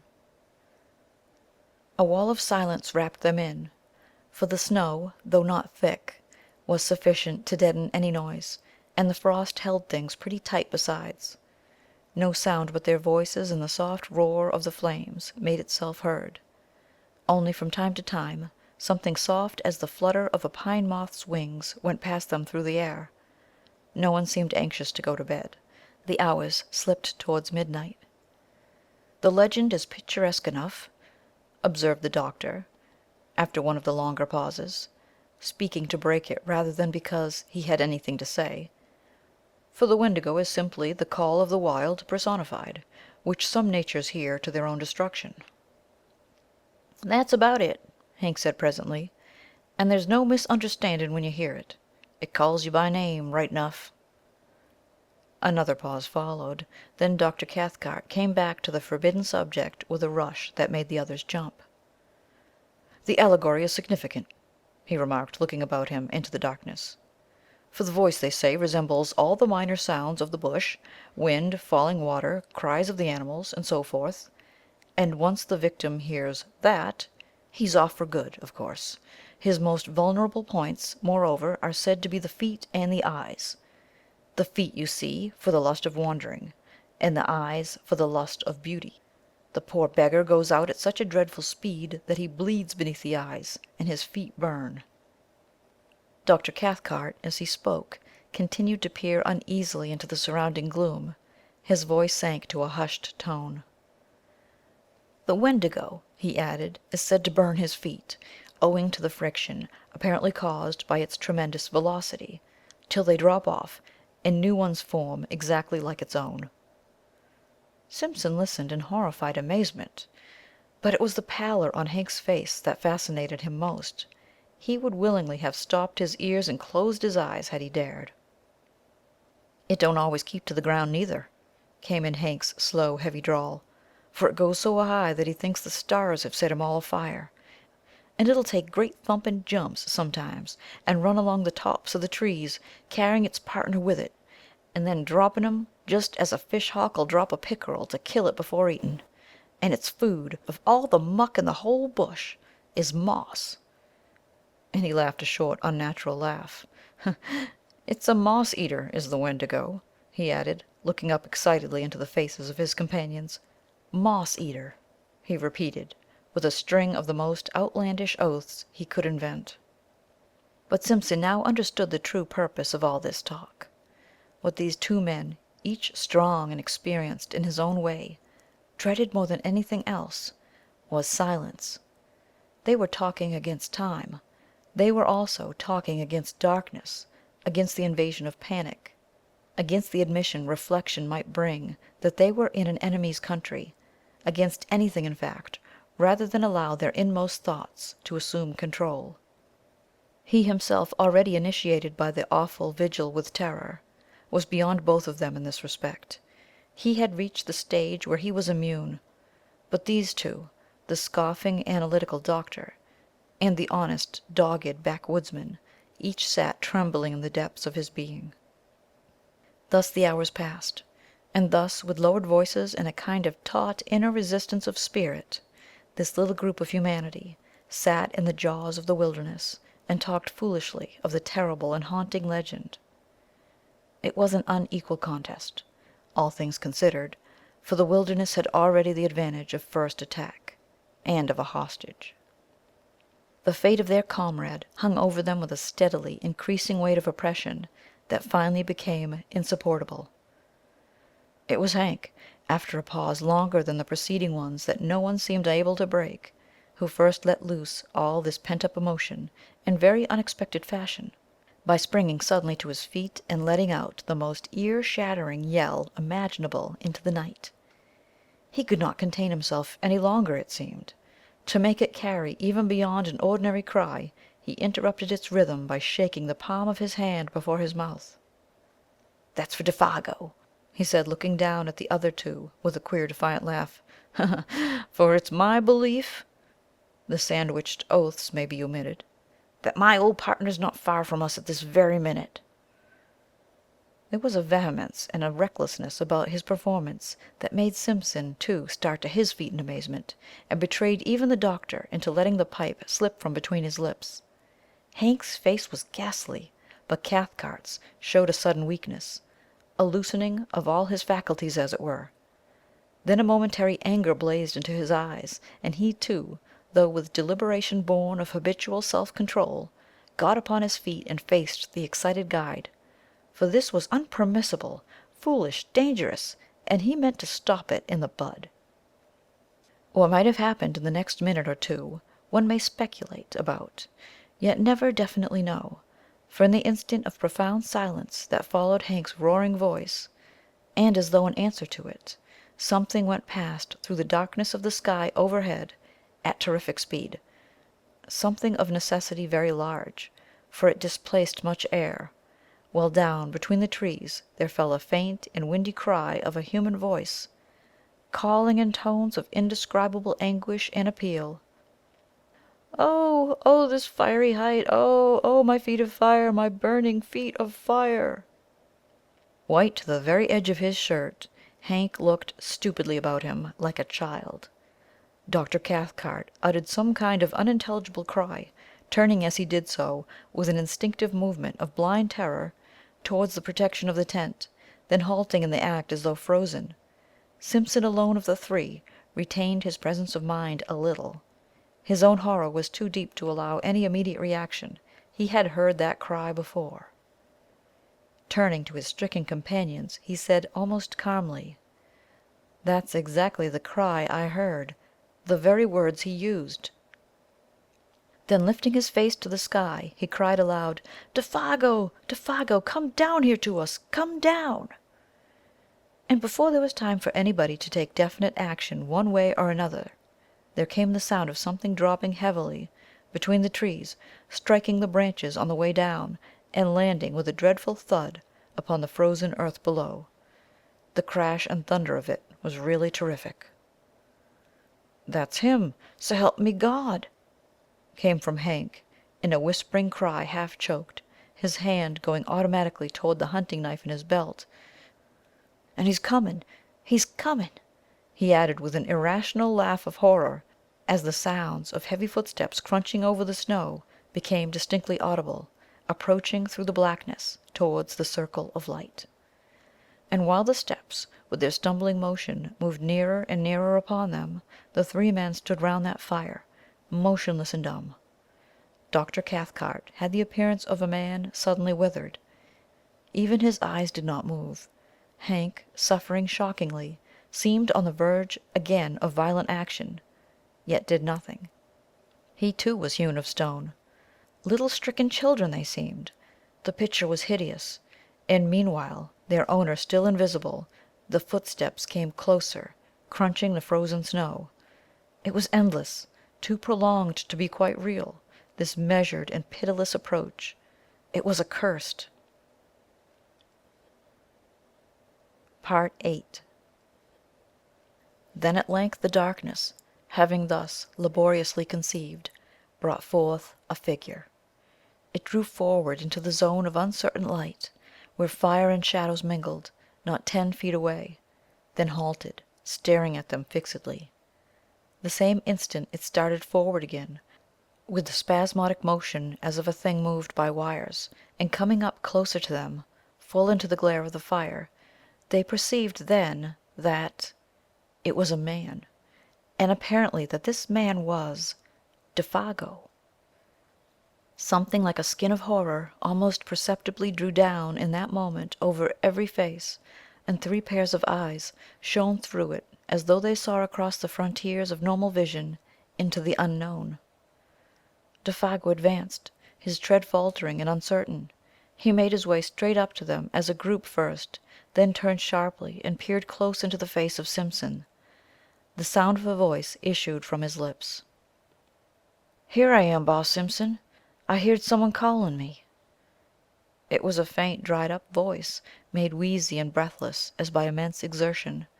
"I'm having a regular hell-fire kind of a trip, I am." And he laughed, thrusting his head forward into the other's face. But that laugh started the machinery of the group of waxwork figures with the wax white skins. Hank immediately sprang forward with a stream of oaths so far-fetched that Simpson did not recognize them as English at all, but thought he had lapsed into Indian or some other lingo. He only realized that Hank's presence, thrust thus between them, was welcome, uncommonly welcome. Dr. Cathcart, though more calmly and leisurely, advanced behind him, heavily stumbling. Simpson seems hazy as to what was actually said and done in those next few seconds, for the eyes of that detestable and blasted visage peering at such close quarters into his own utterly bewildered his senses at first. He merely stood still. He said nothing. He had not the trained will of the older men that forced them into action in defiance of all emotional stress. He watched them moving as behind a glass that half destroyed their reality. It was dreamlike, perverted. Yet through the torrent of Hank's meaningless phrases, he remembers hearing his uncle's tone of authority, hard and forced, saying several things about food and warmth, blankets, whiskey, and the rest, and further that whiffs of that penetrating, unaccustomed odor, vile yet sweetly bewildering, assailed his nostrils during all that followed. It was no less a person than himself, however, less experienced and adroit than the others though he was, who gave instinctive utterance to the sentence that brought a measure of relief into the ghastly situation by expressing the doubt and thought in each one's heart. "It is you, isn't it, Défago?" he asked under his breath, horror breaking his speech. And at once Cathcart burst out with the loud answer before the other had time to move his lips. "Of course it is! Of course it is! Only, can't you see, he's nearly dead with exhaustion, cold, and terror. Isn't that enough to change a man beyond all recognition?" It was said in order to convince himself as much as to convince the others. The over-emphasis alone proved that. And continually, while he spoke and acted, he held a handkerchief to his nose. That odor pervaded the whole camp. For the Défago who sat huddled by the big fire, wrapped in blankets, drinking hot whiskey and holding food in wasted hands, was no more like the guide they had last seen alive than the picture of a man of 60 is like a daguerreotype of his early youth in the costume of another generation. Nothing really can describe that ghastly caricature, that parody, masquerading there in the firelight as Défago. From the ruins of the dark and awful memories he still retains, Simpson declares that the face was more animal than human, the features drawn about into wrong proportions, the skin loose and hanging, as though he had been subjected to extraordinary pressures and tensions. It made him think vaguely of those bladder faces blown up by the hawkers on Ludgate Hill, that change their expression as they swell, and as they collapse emit a faint and wailing imitation of a voice. Both face and voice suggested some such abominable resemblance.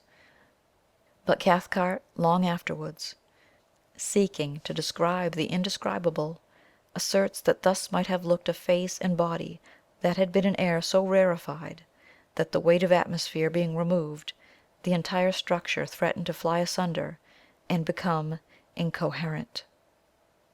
It was Hank, though, all distraught and shaking with a tearing volume of emotion he could neither handle nor understand, who brought things to a head without much ado. He went off to a little distance from the fire, apparently so that the light should not dazzle him too much, and shading his eyes for a moment with both hands, shouted in a loud voice that held anger and affection dreadfully mingled: "You ain't Défago! You ain't Défago at all! I don't give a damn but that ain't you, my old pal of 20 years!" He glared upon the huddled figure as though he would destroy him with his eyes. "And if it is, I'll swab the floor of hell with a water cotton wool on a toothpick. So help me the good God!" he added with a violent fling of horror and disgust. It was impossible to silence him. He stood there shouting like one possessed, horrible to see, horrible to hear, because it was the truth. He repeated himself in 50 different ways, each more outlandish than the last. The woods rang with echoes. At one time it looked as if he meant to fling himself upon the intruder, for his hand continually jerked towards the long hunting knife in his belt. But in the end he did nothing, and the whole tempest completed itself very shortly with tears. Hank's voice suddenly broke, he collapsed on the ground, and Cathcart somehow or other persuaded him at last to go into the tent and lie quiet. The remainder of the affair, indeed, was witnessed by him from behind the canvas, his white and terrified face peeping through the crack of the tent door flap.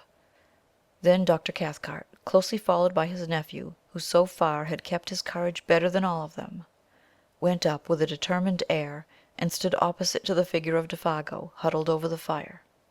He looked him squarely in the face and spoke. At first his voice was firm. "Défago, tell us what's happened. Just a little, so that we can know how best to help you," he asked in a tone of authority, almost of command. And at that point it was command. At once afterwards, however, it changed in quality, for the figure turned up to him a face so piteous, so terrible, and so little like humanity that the doctor shrank back from him as from something spiritually unclean. Simpson, watching close behind him, says he got the impression of a mask that was on the verge of dropping off, and that underneath they would discover something black and diabolical, revealed in utter nakedness. "Out with it, man, out with it!" Cathcart cried, terror running neck and neck with entreaty. "None of us can stand this much longer." It was the cry of instinct over reason. And then Défago, smiling whitely, answered in that thin and fading voice that already seemed passing over into a sound of quite another character. "I seen that great Wendigo thing," he whispered, sniffing the air about him exactly like an animal. "I been with it too." Whether the poor devil would have said more, or whether Dr. Cathcart would have continued the impossible cross-examination, cannot be known, for at that moment the voice of Hank was heard yelling at the top of his voice from behind the canvas that concealed all but his terrified eyes. Such a howling was never heard. "His feet! Oh God, his feet! Look at his great changed feet!" Défago, shuffling where he sat, had moved in such a way that for the first time his legs were in full light, and his feet were visible. Yet Simpson had no time himself to see properly what Hank had seen, and Hank has never seen fit to tell. That same instant, with a leap like that of a frightened tiger, Cathcart was upon him, bundling the folds of blanket about his legs with such speed that the young student caught little more than a passing glimpse of something dark and oddly massed where moccasined feet ought to have been, and saw even that but with uncertain vision.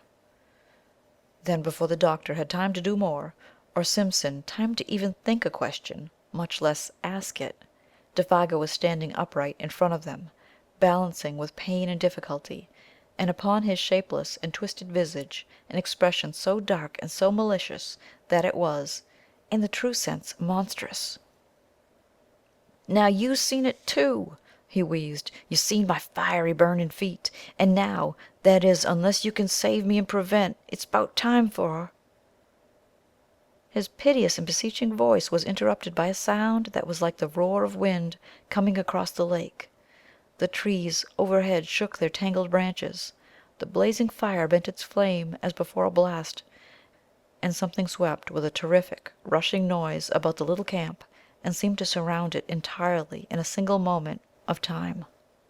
Défago shook the clinging blankets from his body, turned towards the woods behind, and with the same stumbling motion that had brought him, was gone.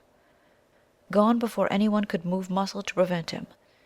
Gone with an amazing blundering swiftness that left no time to act. The darkness positively swallowed him, and less than a dozen seconds later, above the roar of the swaying trees and the shout of the sudden wind, all three men, watching and listening with stricken hearts, heard a cry that seemed to drop down upon them from a great height of sky and distance. "Oh, oh, this fiery height! Oh, oh, my feet of fire, my burning feet of fire!"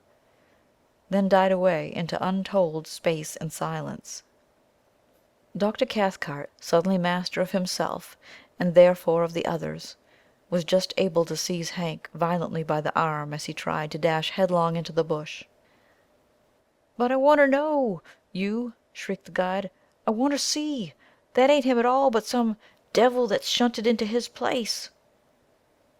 Somehow or other, he admits he never quite knew how he accomplished it, he managed to keep him in the tent and pacify him. The doctor apparently had reached the stage where reaction had set in and allowed his own innate force to conquer. Certainly he managed Hank admirably. It was his nephew, however, hitherto so wonderfully controlled, who gave him most cause for anxiety, for the cumulative strain had now produced a condition of lachrymose hysteria, which made it necessary to isolate him upon a bed of boughs and blankets as far removed from Hank as was possible under the circumstances. And there he lay, as the watches of that haunted night passed over the lonely camp, crying startled sentences and fragments of sentences into the folds of his blanket, a quantity of gibberish about speed and height and fire mingled oddly with biblical memories of the classroom. "People with broken faces all on fire are coming at a most awful, awful pace towards the camp," he would moan one minute, and the next would sit up and stare into the woods, intently listening, and whisper, "How terrible in the wilderness are the feet of them that," until his uncle came across to change the direction of his thoughts and comfort him. The hysteria, fortunately, proved but temporary. Sleep cured him, just as it cured Hank. Till the first signs of daylight came, soon after 5 o'clock, Dr. Cathcart kept his vigil. His face was the color of chalk, and there were strange flushes beneath the eyes. An appalling terror of the soul battled with his will all through those silent hours. These were some of the outer signs. At dawn he lit the fire himself, made breakfast, and woke the others, and by 7 they were well on their way back to the home camp. 3 perplexed and afflicted men, but each in his own way having reduced his inner turmoil to a condition of more or less systematized order again. Part 9. They talked little, and then only of the most wholesome and common things, for their minds were charged with painful thoughts that clamored for explanation, though no one dared refer to them. Hank, being nearest to primitive conditions, was the first to find himself, for he was also less complex. In Dr. Cathcart, civilization championed his forces against an attack singular enough. To this day, perhaps, he is not quite sure of certain things. Anyhow, he took longer to find himself. Simpson, the student of divinity, it was who arranged his conclusions probably with the best, though not most scientific appearance of order. Out there, in the heart of unreclaimed wilderness, they had surely witnessed something crudely and essentially primitive. Something that had survived somehow the advance of humanity, had emerged terrifically, betraying a scale of life still monstrous and immature. He envisaged it rather as a glimpse into prehistoric ages, when superstitions, gigantic and uncouth, still oppressed the hearts of men, when the forces of nature were still untamed, the powers that may have haunted a primeval universe not yet withdrawn. To this day he thinks of what he termed years later in a sermon, savage and formidable potencies lurking behind the souls of men, not evil perhaps in themselves, yet instinctively hostile to humanity as it exists. Hence his uncle never discussed the matter in detail, for the barrier between the two types of mind made it difficult. Only once, years later, something led them to the frontier of the subject, of a single detail of the subject, rather. "Can't you even tell me what they were like?" he asked, and the reply, though conceived in wisdom, was not encouraging. "It is far better you should not try to know or to find out." "Well, that odor," persisted the nephew. "What do you make of that?" Dr. Cathcart looked at him and raised his eyebrows. "Odors," he replied, "are not so easy as sounds and sights of telepathic communication. I make as much or as little, probably, as you do yourself." He was not quite so glib as usual with his explanations. That was all.